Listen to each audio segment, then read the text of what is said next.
Now I'm gonna show you where is the bamboo trees that the Stan Farms has. Okay, here,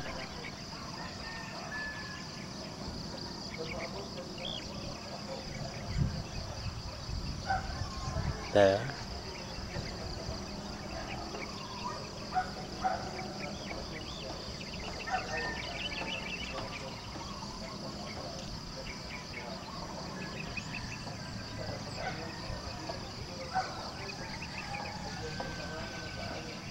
Yes, these bamboo trees.